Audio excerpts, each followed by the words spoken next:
It is the Georgian government that has paused the accession process for entering the European Union. ევროკავშირმა ყველაფერს თავისი სახელი დაარქვა. ქართულ ოცნებას, სიცრუეს და ტყუილების ტირაჟირებას აღარავინ პატიობს. საქართველოს მთავრობამ ევროინტეგრაციის პროცესი თავად გააჩერა და არა ევროკავშირმა. ეს იყო ქართველი ხალხისთვის სათქმელი ბრიუსელიდან. ევროკავშირის წევრი ქვეყნების მინისტრები ხალხს უხსნიან, რომ ამ დიდ უკან დახევაზე ერთადერთი პასუხისმგებელია ივანიშვილის რეჟიმი. ეს განცხადება ბრიუსელში ზოგად საქმეთა საბჭოს სხდომის წინ ევროპელმა მინისტრებმა გააკეთეს. Well, let me be very clear that it is მინდა ვიყო მკაფიო. ეს საქართველოს მთავრობამ შეაჩერა მოლაპარაკებების პროცესი ევროკავშირში გაწევრიანებისთვის. ევროკავშირის გადმოსახედიდან ჩვენ მივესალმებით ქართველი ხალხის გზას, რომ გახდნენ ევროპული ოჯახის წევრები, მაგრამ საქართველოს მთავრობაა ის, ვინც ეს პროცესი დააპაუზა. ჩვენ მხარს ვუჭერთ დემოკრატიას და კანონის უზენაესობას საქართველოში და გვინდა წავახალისოთ დემოკრატია და კანონის უზენაესობა, რათა ხელახლა გააგრძელონ ევროპისკენ სულა. ბრიუსელში ხედავენ ხალხის პროტესტს, რომელიც 90 დღეა ევროპული მიზნების დასაცავად იმართება. ამიტომ ოცნების რეჟიმს მოუწოდებენ მოусმინონ ხალხის ხმას. თუ ივანიშვილის გუნდი ევროპულ პოლიტიკას მიუბრუნდება, ბრიუსელი მზად არის აღადგინოს მოლაპარაკებების პროცესი. მიუხედავად იმისა, რომ ბრიუსელში დღეს ივანიშვილის რეჟიმის სანქცირების პროცესი მიმდინარეობს, პარტნიორები ოცნებას უკან დახევის გზას მაინც უტოვებენ.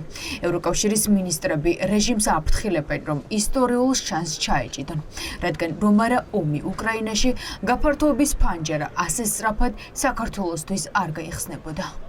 We haven't forgotten about Georgia and ჩვენ საქართველო არ დაგვიწყებია. ჩვენ გვინდა დავინახოთ, რომ საქართველო მოძრაობს ევროპული გზისკენ. საქართველოს აქვს უდიდესი შესაძლებლობა ჩაეჭიდოს ამ მომენტს და შესაძლებლობას, რომელიც საქართველოს, უკრაინას და მოლდოვას მიეცათ. მოხვდნენ გაფართოების პროცესში და იმოძრაონ ამ მიმართულებით. ჩვენ მხარს ვუჭერთ ევროპულ ძალისხმევას და ევროპულ სურვილებს საქართველოში, მაგრამ ეს ასევე სიტყვიერად უნდა ისმოდეს საქართველოს მთავრობისგანაც. ჩვენ გვინდა ცვლილებები ამ მიმართულებით. we would really like to see some changes in this regard. ბრიუსელი ოცნების რეჟიმის ანტიევროპულ და ანტიქართულ ქმედებებთან შეგუებას არაპირებს. ამიტომ ოცნების მთავრობის არაღიარების და სასანქციო პოლიტიკა გაგრძელდება იქამდე, სანამ რეჟიმი არ გადადგამს ნაბიჯებს, რომელიც სტატუსის მქონე ქვეყანას შეეფერება. რაც ნიშნავს იმას, რომ ქვეყანა, რომელსაც პოლიტიკური პატიმრები ყავს და ღიად ანტიდასავლურ პოლიტიკას მიხვება, ევროპული ოჯახის წევრი ვერასდროს გახდება. ჩვენ ვხედავთ, რომ ევროკავშირის არაღიარების პოლიტიკა ამ ხელისუფლებასთან მიმართებაში მყარდება. ჩვენ მოვისმინეთ რამდენიმე მნიშვნელოვანი გზავნილი, რაც იმეორებს იმ მოთხოვნებს, რაც აქვს ქართულ ხალხს ამ რეჟიმთან. ეს არის უკანონო პატიმრების გათავისუფლება, ეს არის ახალი საპარლამენტო არჩევნების დანიშვნა და ევროკავშირში გაწევრიანების პროცესის აღდგენა შესაბამისად ჩვენი მოქალაქეებისთვის. მე ვფიქრობ, რომ ამ ყველაფერმა ნათელი უნდა გახადოს საქართველოს ყველა მოქალაქისთვის, რომ ამ მოთხოვნების შესრულების გარეშე საქართველო არათუ ვერ გაწევრიანდება ვერასდროს ევროკავშირში, არამედ ეტაპობრივად დაკარგავს ყველა იმ სიკეთეს, რაც ჩვენ წლების მანძილზე გვაქვს მოპოვებული. ბრიუსელიდან ოცნებას პოლიტიკური პატიმრების გათავისუფლება, რეპრესიული კანონების გაუქმება და დემონსტრანტების წინააღმდეგ ძალადობის შეწყვეტა და მოსთხოვეს. თუმცა რეჟიმი არაფერს აკეთებს, რაც თანხმედრაში ევროპულ ღირებულებებთან მოვა. იღებს უფრო მეტ რეპრესიულ კანონებს და ბრიუსელთან ურთიერთობასაც ამწვავებს. ამ ხალხის განთავისუფლება უპირობოდ მოხდება.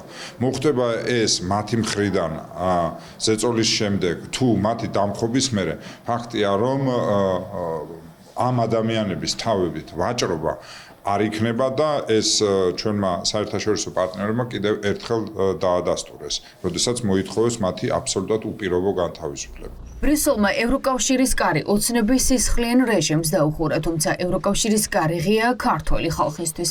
ამას ამტკიცებს ისიც, რომ დასავლეთის სანქციებს უწესებს ოლიგარქის ქვეშევრდომებს, ვინც არ ღვავს ადამიანის უფლებებს და არა ხალხს, რომლისთვისაც ევროპის კარი მუდამ ღია იქნება.